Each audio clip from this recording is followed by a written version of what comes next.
వ్రతశాల ఇది నా యేసు నివసించశాల. దేవునికి స్తోత్రములు కలుగునుగాక, దేవునికి మహిమ కలుగునుగాక. ఎందుకు ఉపవాస ప్రార్థన చేయమన్నాడు? దేవుని సన్నిధిలో చేరినటువంటి మనందరికీ దేవుడు ఇచ్చినటువంటి లేఖన భాగం చదువుకుందా.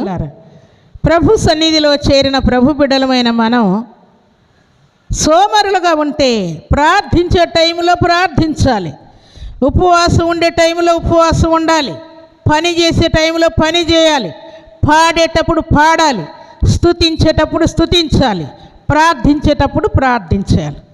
ఇలాగ చేయకుండా ఫలం రావాలంటే మాత్రం జరగదు ప్రియులారా. దేవుని సన్నిధిలో చేరిన మనమందరం కూడా మనల్ని మనము పరిశుద్ధపరచుకున్నట్టుకు ఉపవాసం ఉండాలి. తర్వాత ఒక వ్యక్తి దుఃఖపడుతూ ఉన్నాడు.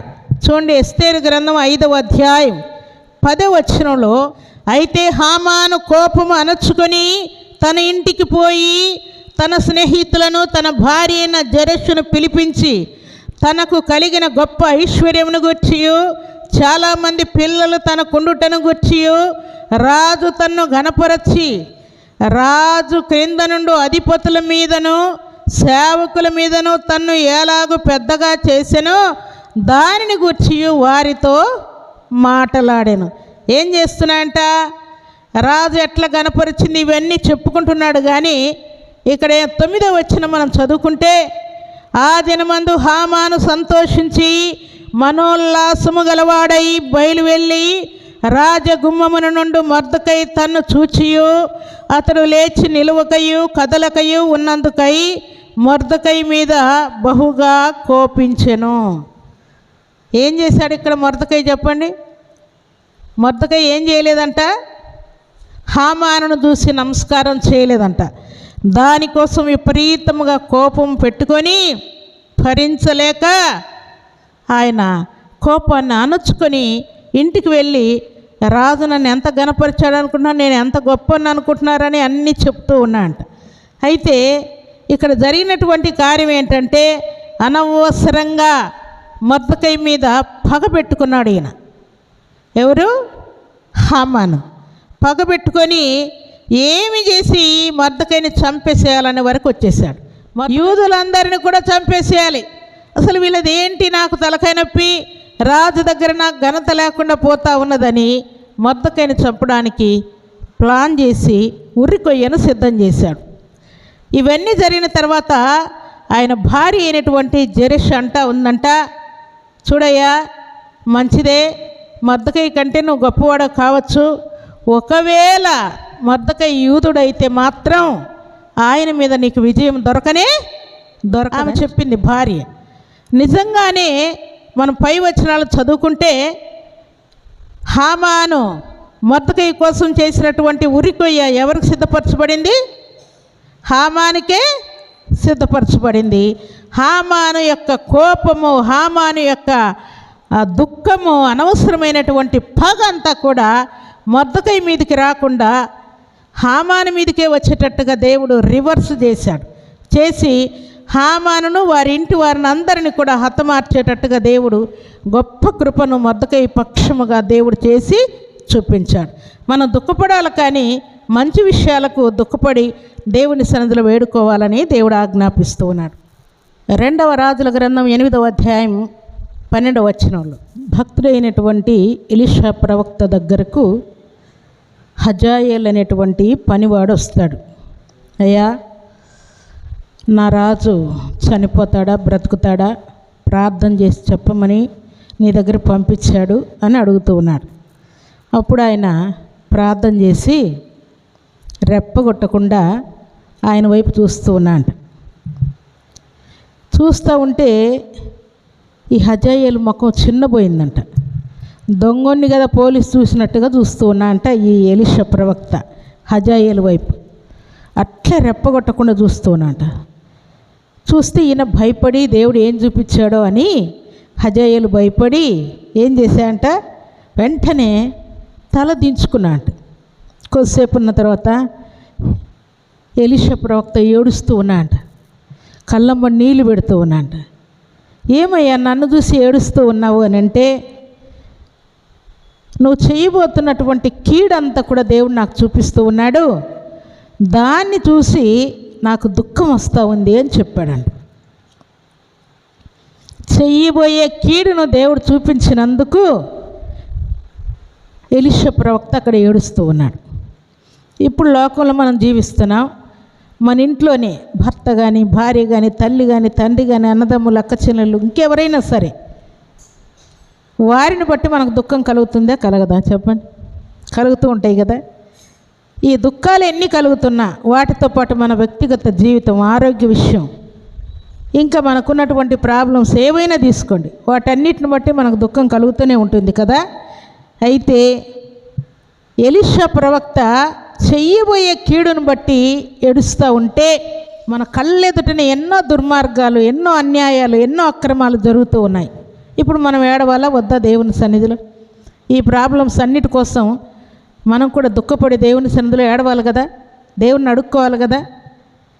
భక్తుడైనటువంటి ఎలీషా ప్రవక్త జరగబోయే కీడును గురించి ఏడుస్తూ ఉంటే ప్రస్తుతం జరుగుతున్నటువంటి కీడులన్నిటి కోసం మనం కనిపెట్టుకొని కన్నీటితో ప్రార్థించాలని దేవుడు మనకు సెలవిస్తూ ఉన్నాడు.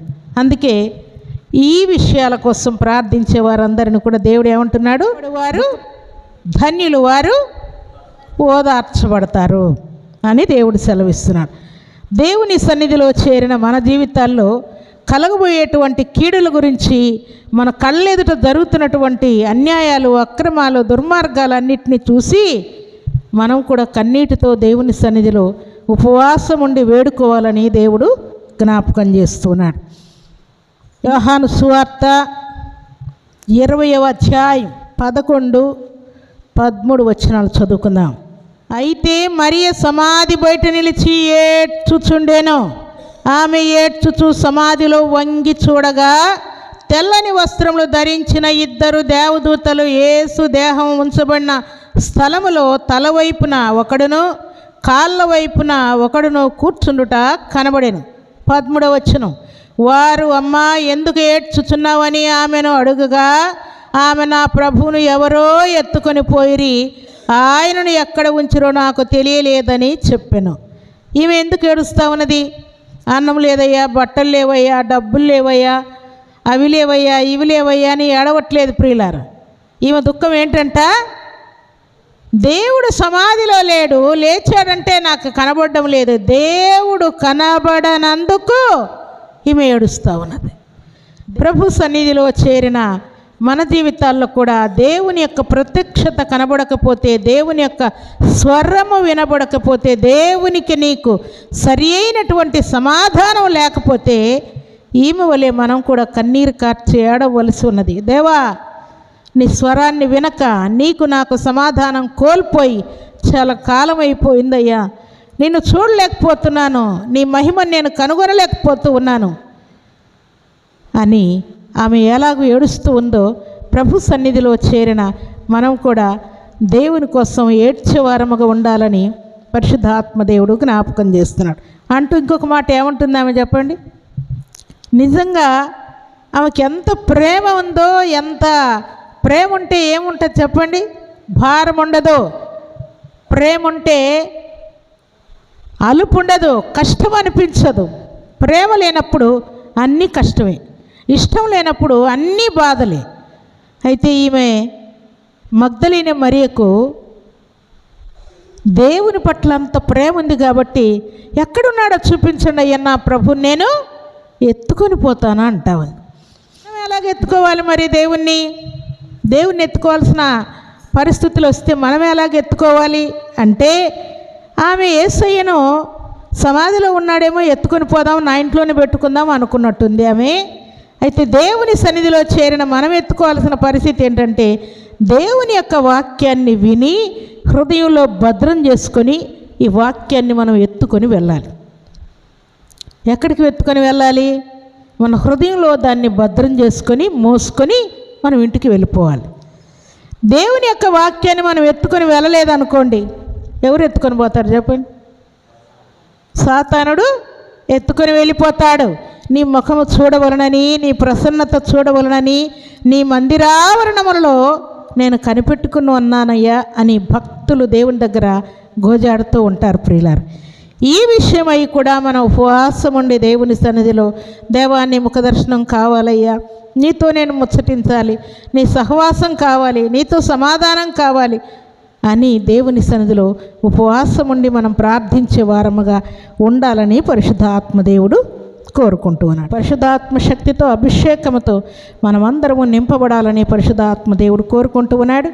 అలాంటి కృపా భాగ్యం సర్వశక్తిమంతుడు అయినటువంటి దేవాతి దేవుడు సర్వసమృద్ధిగా మనందరికి అనుగ్రహించి ఆశీర్వదించునుగాక. ఆమేన్.